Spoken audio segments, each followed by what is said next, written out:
Welcome back to Don's Life, welcome to the channel. Today, Mrs. Don's Life and I are going to review our first e-bike. Let's go. That didn't work.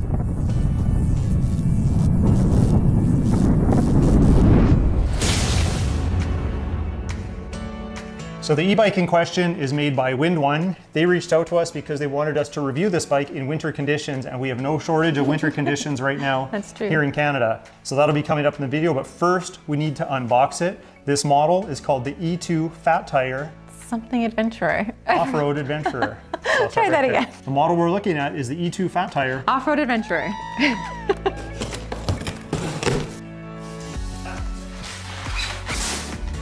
Those are fat tires. Here, use this. I don't want to scratch. Got some pieces in here. Looks like that's it. That's it. Holy cow. Oh, look at it. It's got a big dent in it. It doesn't have air in it yet. Oh, I guess.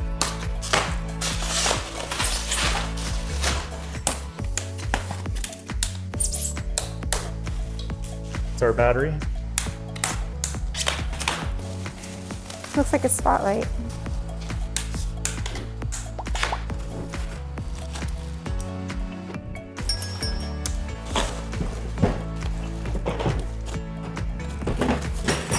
Well, there it is. We got everything out on the table. It looks pretty easy to build. We're going to demonstrate that with Mrs. Don's Life on the wrenches, which they include all of the tools right here. So I think that's pretty cool. If you don't have tools around the house, it'll come with them to get this assembled. Are you ready, boss? I think so. All right, so first we got to undo these nuts on the handlebars here. That's with an Allen key. Look at me go, haha. Yeah, so you want to loosen that up so we can face it this way. Then it looks straight with both of the forks, or with the forks.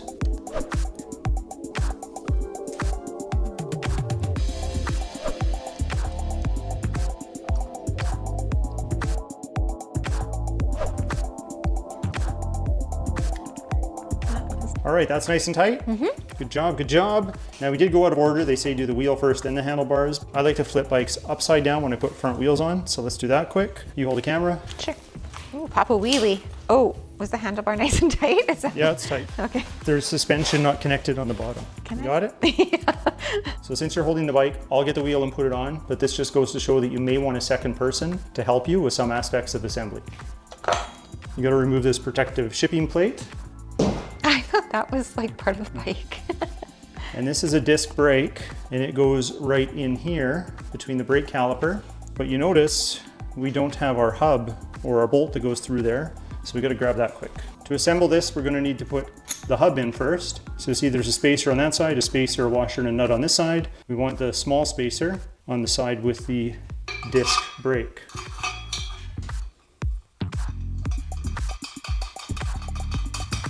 Okay, so you want to leave those spacers up against the hub, and then your washers will go on each side of the fork here. And then we have our nut, we have our spacer, our washer, and our nut.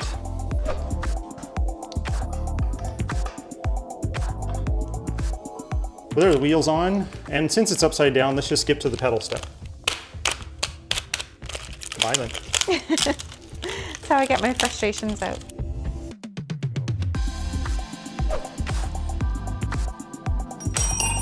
Oops. Is it heavy? It's fairly heavy, yeah.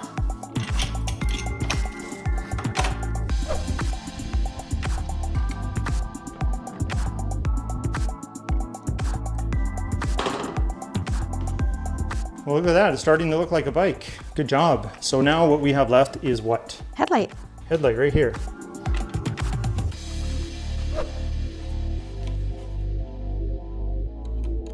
Okay, headlight's on. Now we have to connect the wiring. So just colors it looks like. Headlight first. There we go. Should kind of click together. Okay, now we got our front splash guard. So it looks like we're missing a nut, but that's okay. I got one to get us by. So we should just be able to fix that onto there.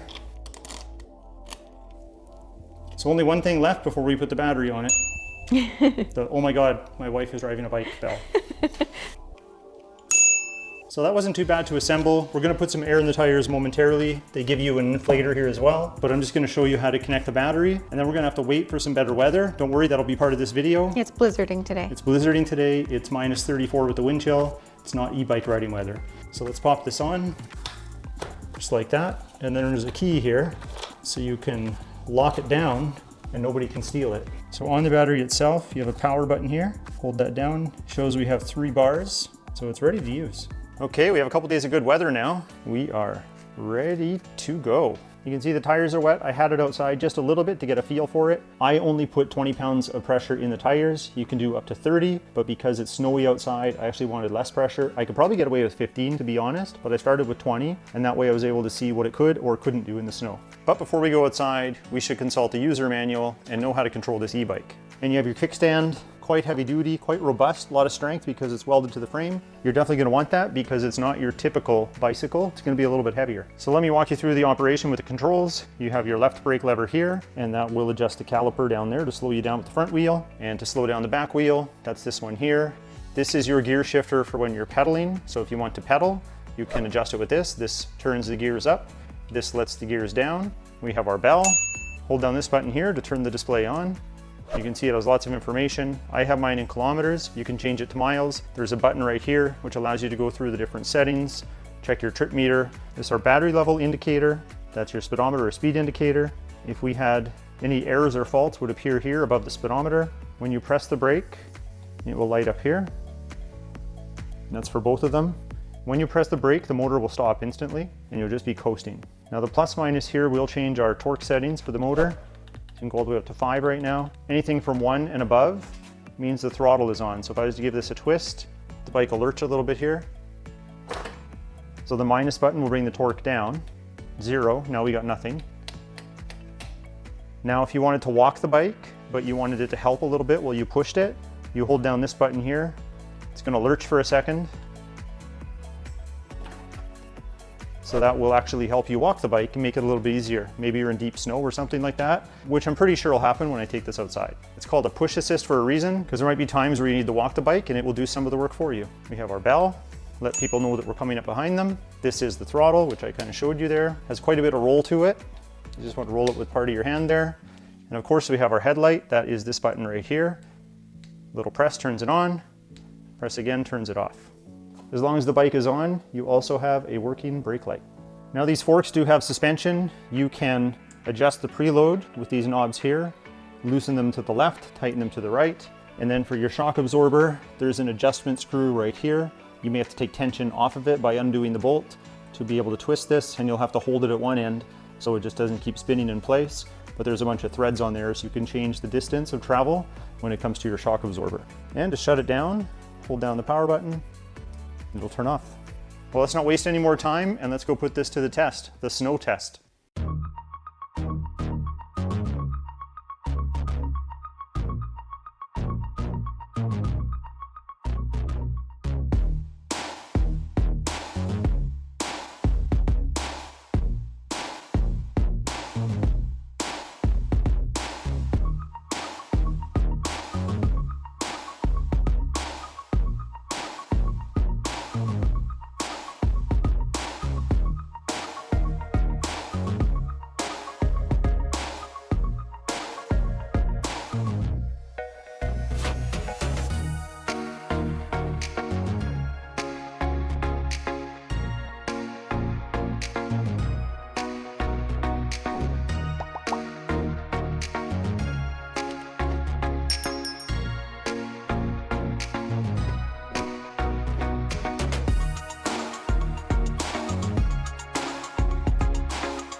Well, I had a lot of fun. This bike is definitely fun in the snow. But before I go through the list of things that I like about the bike and some things that maybe they can improve upon, I want to show you how to charge it. First, you got to grab those keys. You got to use them to unlock the battery from the base on the bike. And then you want to take it over to a table or a safe area to charge it. You want to make sure it's in the off position. There's an on and off switch here. Right now it's off. Then you take this rubber cover off to expose the charging port. Make sure you're plugged in. You should have a green light.